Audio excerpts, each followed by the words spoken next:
नमस्कार साथियों, क्या आप लोग जानते हैं कि मानवता के ऊपर आने वाले भविष्य में सबसे बड़ा संकट कौन सा है। साथियों, अभी कुछ समय पहले की बात है, यूएस आर्मी का एक प्राइवेट डाटा लीक हो गया था। उस डेटा में क्या था, उसमें लिखा हुआ था कि आने वाले समय में मानवता के ऊपर जो सबसे बड़ा संकट है, जिस पर युद्ध और गृह युद्ध की संभावना है, वह है जल संकट, वाटर क्राइसिस। जी हाँ साथियों, मानवता के ऊपर अभी वर्तमान में जो सबसे बड़ा संकट मंडरा रहा है वह है वाटर क्राइसिस। इसके कारण बहुत से देशों में ऑलरेडी गृह युद्ध हो चुके हैं और आने वाले समय भी इसको लेकर गृह युद्ध हो सकते हैं। साथियों, आपने खबर सुनी कि ब्रह्मपुत्र नदी में चीन के द्वारा एक बहुत विशाल डैम बनाया जा रहा है। उसका बहुत सारा काम उसने पूरा कर दिया है। जिस दिन वह डैम पूरी तरह सफल हो जाएगा तो भारत पर कंट्रोल करने के लिए चीन के पास एक बहुत बड़ा हथियार होगा।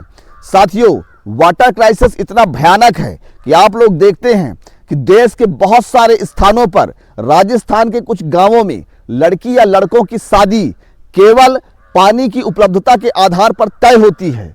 साथियों, जल संकट आज जैसे आप लोग देखते हैं कि भूमिगत जल जो हजारों लाखों सालों में लगातार रिसाव के द्वारा एकत्र हुआ था, आज हम उसे बहुत तेजी से दोहन कर रहे हैं।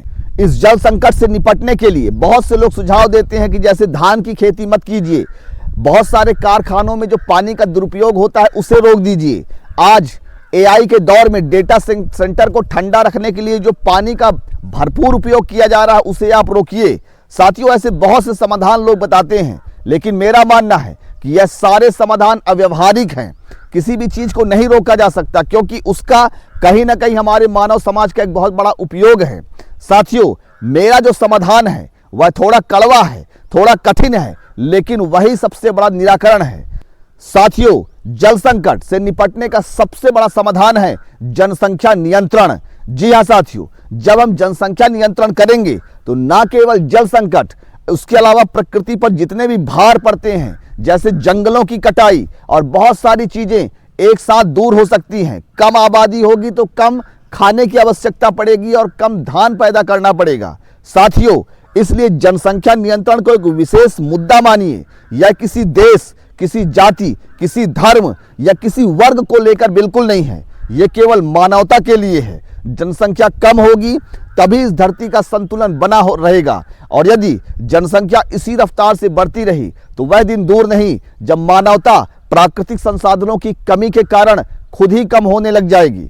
इसलिए साथियों, किसी भी जाति, धर्म या राजनीति से ऊपर उठकर जनसंख्या नियंत्रण को एक बहुत बड़ा विषय मानिए, इस पर जागरूक रखिए और इसके पक्ष में दिए जाने वाले जितने बयान हैं उन्हें आप प्रकृति का शत्रु मानिए और जनसंख्या नियंत्रण के लिए संकल्पबद्ध हो जाइए। आप सभी को बहुत बहुत शुभकामनाएं। जय हिंद, जय भारत।